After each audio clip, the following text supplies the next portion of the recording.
because it's about that you matter to yourself and that you love yourself enough to hold those boundaries, whether people agree with them or don't agree with them, because you matter.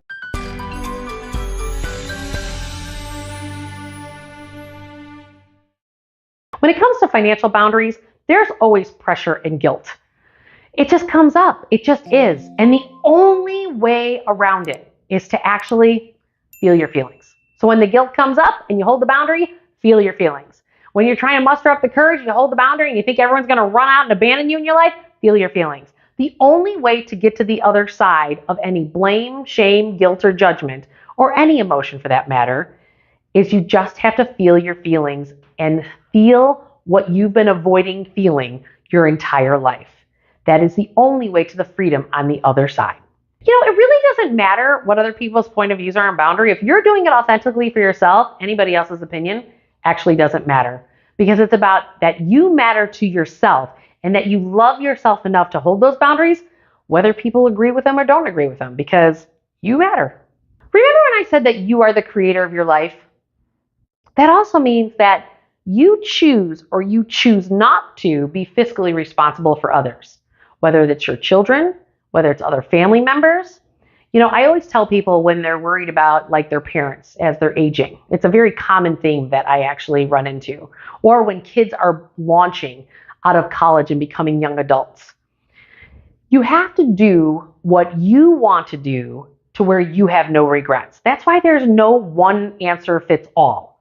It's about you going inside and showing up in a way that you know is in alignment with yourself. So when you see your guilt come up, that just means that you're doing something that's not in alignment with yourself. You're doing it in alignment for others. People love the fact that you'll financially hold the container for them. Guess what? All you're creating is a spoiled brat from that perspective. Now, some people may need the help. You know, I have zero problem helping out my parents. They did a great job raising us 12 kids. And you know what? When I go to Costco, I get mom and dad Costco too. You know what?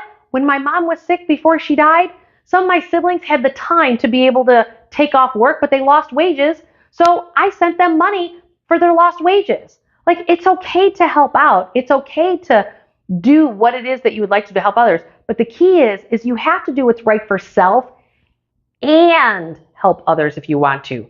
More often than not, people pleasers and fix-it people, or people who want to control situations, they try to actually control other people by paying for their stuff. Like, you have to detach. If you're going to help somebody, don't do it at your cost, meaning that you're not getting what you desire in life for your hard work for the money you have. But also, see if you're using money as a tool of control of other people. I see that a lot, particularly in marriages or parents that are trying to control their children. So if you're using money as a control vehicle, take a look and say, what is unresolved in you that you need to work on, that you're trying to control other people? Because really, you never have control of anyone else. It's just a facade. And so at some juncture, it always comes to bite you in the butt. So the key is make sure that you help people when it's energetically in right alignment. And it's not about you trying to reduce your stress by people pleasing, fixing it for somebody else, trying to control somebody else. Those are all the ways that I find that people are trying to reduce their own stress levels. But it's really about the fact that you have something emotionally unresolved in yourself, and it's acting its way out in how you handle your money with others.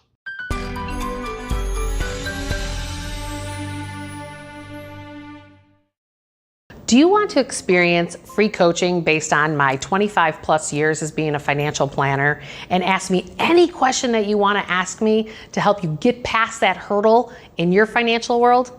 I run these free workshops every other month to start to open you up, to start to help you get to this next place. The information for my free workshop, click the link below and register, and I'll see you on the next workshop. Don't forget to hit that notification bell and like and subscribe to the channel. Why? Because then you can get more knowledge all the time and be a part of a community that's actually going to lift you up.